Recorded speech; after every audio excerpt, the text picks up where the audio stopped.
welcome. Thank you. Thank you. Such a pleasure to meet you. I actually did the conference call with you in Carlton back in July the 11th. So it's great to see you face to face. There we go. Yeah, I know. Very exciting. I love the show, by the way. I've seen every episode twice. I like that. I've seen them a few times too. I know how it ends. What was it about the screen that made you want to just jump in and take hold of this project, bring it to TV? Well, I have been collecting vampire lore since I was a teenager. I have read an obscene amount of books about vampire mythology and folklore around the world. I can have, sad as it may be, I can have an educated discussion on the vampires of India, Asia, the Far East, America, Europe, Eastern Europe, Western Europe, and I've been obsessed about biology because I was a very morbid kid. One of the things my family had in the library was an encyclopedia of health, and I read it complete, and I became the world's youngest hypochondriac. At age 7, I thought I had neuralgia, cancer, syphilis, brain tumors, everything. And I thought I was dying every week. And I became very obsessed with human anatomy. And you see it in my movies. Jim Cameron says jokingly, there's not an autopsy I don't like. Every project I have basically has an autopsy. So I want to see how the monsters look, how they work. And I design my monsters normally from the inside out. And in creating these vampires, some of my notes over the years made it to Kronos, my first movie. Others made it to Blade 2, which I did in America. And most of my notes made it to the novels when I co-wrote them with Chuck Hope. So it's a veritable obsession with this type of vampires that led me to do the series. What makes these Guillermo del Toro vampires versus vampires from another? Well, I don't think, the closest relation you can find to these vampires would be Kronos or Blade. It's not like anyone is doing that. You know, they were really birthed in those two movies because they come from the same set of notes that this came from. And they are really morbidly oriented to biology and mythology in a very minute way. I give things I do a mythology, a cosmology that is very fully realized before we roll cameras. So you're going to find a lot of attention to morbid detail, or a morbid attention to detail. And I think that's special. The other thing is that I want you to see them and understand very quick that they're not there to take you on a journey of self-discovery or sexual awakening. This is gonna fucking drain you and kill you. And I wanted to make it very clear on the first scene, the first draining.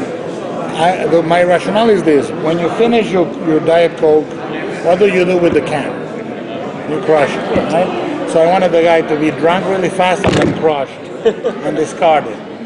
Fuck you, who you are, I don't care. Back, you throw the burger wrapper away, and that's quite unique. I mean, you're not gonna see a six-pack wearing pale, beautiful vampire talking to you about how lonely he is. These are brutal parasitic vampires. Is the virus, is it based on a real life virus, as you said you love? Well, it's based on real science. For example, the way the vampire's organism is really streamlined. I don't know how far you get, but they lose their sexual organs. Yeah. And a new thing forms that is called a cloaca, which is normally pigeons have a cloaca, ticks have a cloaca, lower forms of organisms dispose of urine and feces through the same opening. And the idea, part of it is they become so efficient in the way they're wired that a tick or a mosquito, when it's drinking you, is shitting at the same time. Because they cannot hold, they are very efficient machines. And they drink you and they are excreting at the same time on your skin. And I thought it would be basing that on an organism that is, that's why the Scrooges everywhere are basically them taking a crap while they drink you. In terms of virology, what I discovered, it comes much later in the story, but there is a fascinating thing some viruses do, which is they hollow out a healthy cell and they wear it like a coat to go undetected, and for the other cells to not identify them as an invader. And the virus eventually, when we isolate it in the series, is stuck in these terms.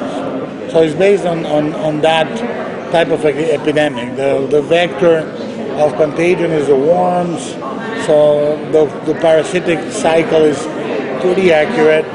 You know, the pseudoscience that goes into it, the blood is white because there are no red cells.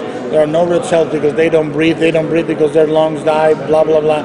It's stuff that I had figured out at age 18 when I was working in a real estate office. And I was making my notes. And Chuck Hogan used to call me in the middle of a chapter and say, "What color is the blood?" I go, "White." "Why is it white?" "Because there are no red cells." "I don't know, because they don't breathe." Are they cold or are they hot? They're hot, because their metabolism is so fast they need to eat many times. And since they are so hot, they lose their hair. Follicles die. They're completely hairless. It's what happens when you're a lonely kid. You go into a world that, if you're lucky, later is put to good use. As a director, how do you, with some of the shots, I love all of your films, all of your work, and how you do the color grading and things like that. When you're taking it from the page to the screen, how do you as a director choose how to execute your certain shots to show your ideas? Thank you for the question. What I made a point when we divided the workload is I was involved with Carlton on shepherding some of the screenplay arcs and the screenplays. But I know he's the showrunner. He's going to take the ball and run.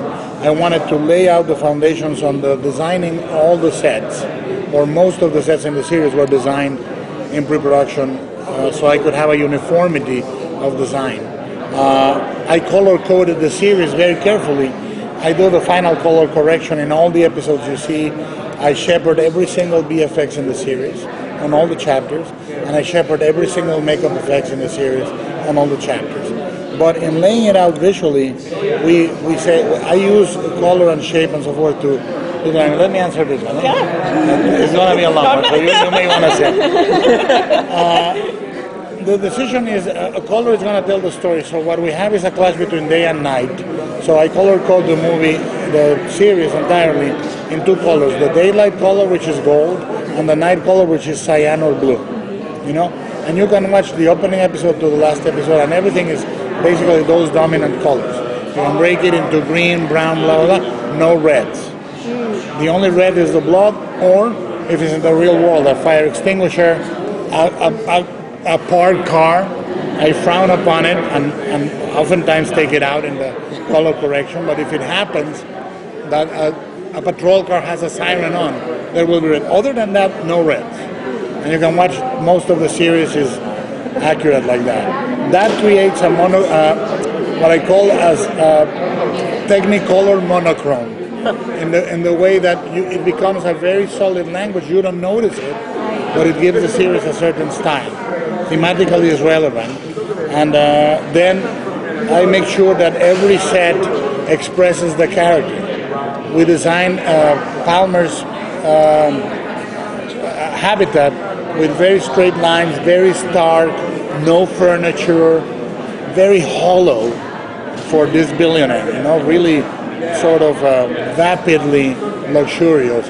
Cetrakian is the opposite, the accumulation of a lot of stuff, trinkets, photographs, weapons, blah, blah, blah. So it's as rich and baroque as his inner life, and so on and so forth. There's a chapter in 6, you're going to see a great room called the Killing Room. I won't tell you more about it, but it's the opening, so you will recognize it, and so on and so forth. And you try to bring the language into telling part of the story. The other thing we try to do is to make it cinematic and expansive, bringing an intelligence in the way we design the effects so it can feel like a big movie. The camera work is gliding and beautiful as much as we can. Each director brings his or her style, but we try to bring a scope to the series that feels like a big, fun movie. And ultimately, you hope it sticks. Right. Awesome. Thank you so much. Thank you. I just interviewed